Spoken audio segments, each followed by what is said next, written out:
You leave your home, turn a familiar corner, cross the same street, and somehow arrive exactly where you meant to go, without thinking about every step.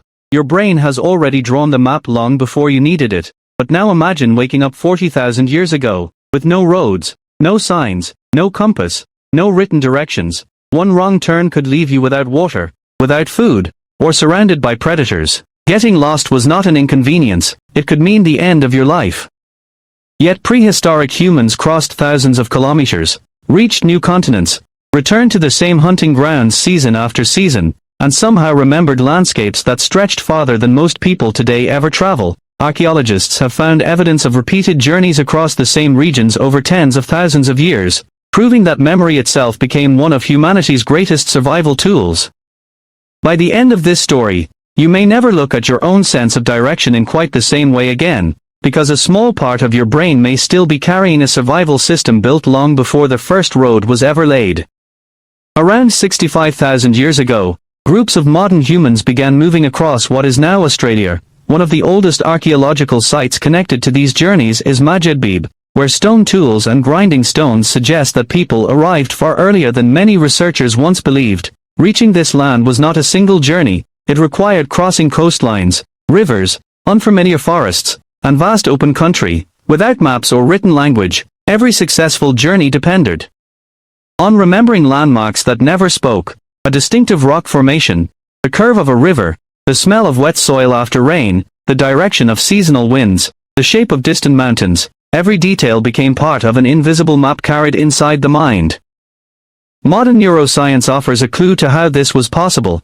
In 1971, British neuroscientist John O'Keefe discovered specialized cells inside the hippocampus called place cells. These cells become active when you recognize a particular location. Decades later, in 2005, Norwegian scientists May-Britt Moser and Edvard Moser identified grid cells, tiny neural systems that help your brain calculate distance and direction even while you are moving.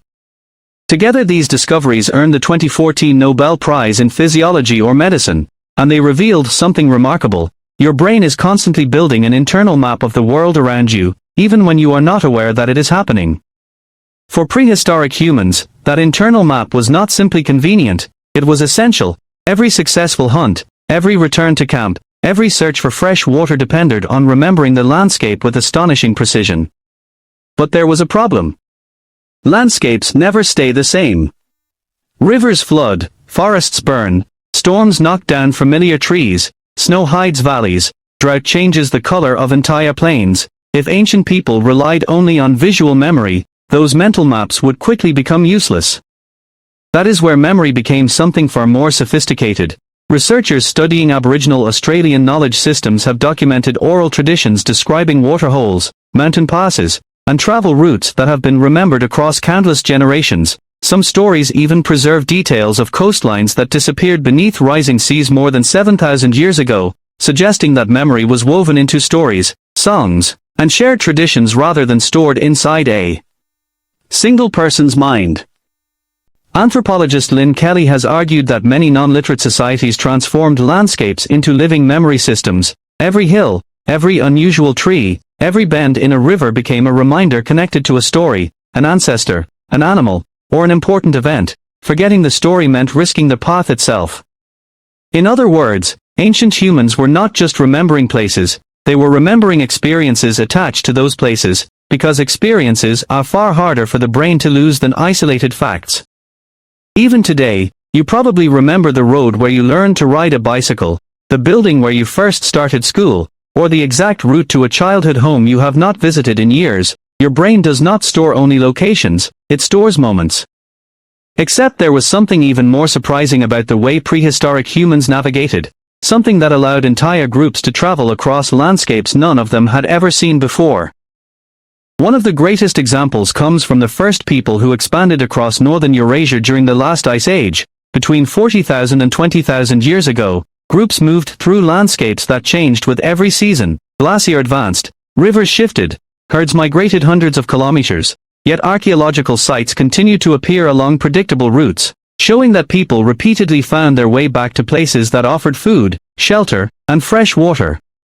At sites like Dolny Vestinus, archaeologists discovered evidence of long-term seasonal occupation dating back nearly 30,000 years. People returned to the same region again and again, not because the landscape never changed, but because they understood its patterns. They learned where mammoths gathered during colder months, where rivers remained unfrozen, and where stones suitable for tools could always be found. Their memory was not a photograph of the land, it was a prediction of how the land behaved. That difference changed everything. Instead of memorizing every tree or every hill, they remembered relationships. When snow covered one valley, another remained open. When one river flooded, another crossing became safe. When herds disappeared from one plain, they could already anticipate where those animals would appear next. This kind of thinking still exists inside your own brain. When you drive through your neighborhood, you rarely remember every single building. Instead you remember patterns. Which streets become crowded, where traffic usually slows, which shortcut saves time. Your brain is constantly predicting rather than simply recalling. Ancient humans depended on that ability every single day. Another remarkable clue comes from prehistoric trade networks. Stone tools made from volcanic glass, known as obsidian, have been found hundreds of kilometers away from their original sources. Archaeologists have traced some of these materials across distances greater than 300 kilometers, meaning groups either traveled enormous routes themselves or exchanged knowledge with neighboring bands. Neither possibility works without reliable memory. People had to remember where valuable stone existed, how long the journey required, where water could be found along the way, and which routes remained safe during different seasons. Knowledge like this could not belong to one individual alone. Children learned while walking beside parents. Teenagers learned while joining hunting parties. Elders passed routes to younger generations through repeated journeys. Every successful trip became another lesson added to the group's collective memory. In many hunter-gatherer societies studied during the 20th century, navigation was never treated as a separate skill. It became part of daily life. Every gathering trip, every hunting expedition, every search for firewood quietly trained the next generation to understand the landscape. The journey itself became the classroom. Researchers have also discovered that physically moving through an environment strengthens spatial memory far more effectively than simply observing it. Every step, every climb, every river crossing reinforces the neural connections inside the hippocampus, making future journeys faster and more accurate. That may explain why movement was never separate from memory during human evolution. Walking was how people learned. Walking was how they remembered. Walking was how they survived. Today your world is filled with digital maps that tell you exactly where to turn. Satellites orbit more than 500 kilometers above your head, guiding you with extraordinary precision. Yet several modern studies have found that heavy dependence on GPS can reduce activity in the hippocampus because the brain no longer needs to build detailed internal maps on its own. The technology is extraordinary, but the ability it replaces is ancient. Long before roads were named, before signs pointed the way, before paper carried maps across kingdoms that did not yet exist, your ancestors carried entire landscapes inside their minds. They recognized valleys by the way wind moved through them. They recognized rivers by sound before they ever saw their water. They recognized distant mountains by their outline against the evening sky. Every safe path was built from countless remembered journeys. Every remembered journey increased the chances that children would grow up, families would eat, and knowledge would survive another generation. The remarkable part is that this system never completely disappeared. Each time you leave your home without checking directions, each time you recognize a shortcut, each time a familiar street feels instantly right before you consciously know why, you are using the same biological machinery that guided prehistoric people across continents thousands of years before the first map was ever drawn. The roads beneath your feet may be modern, but the map inside your mind is far older than civilization itself.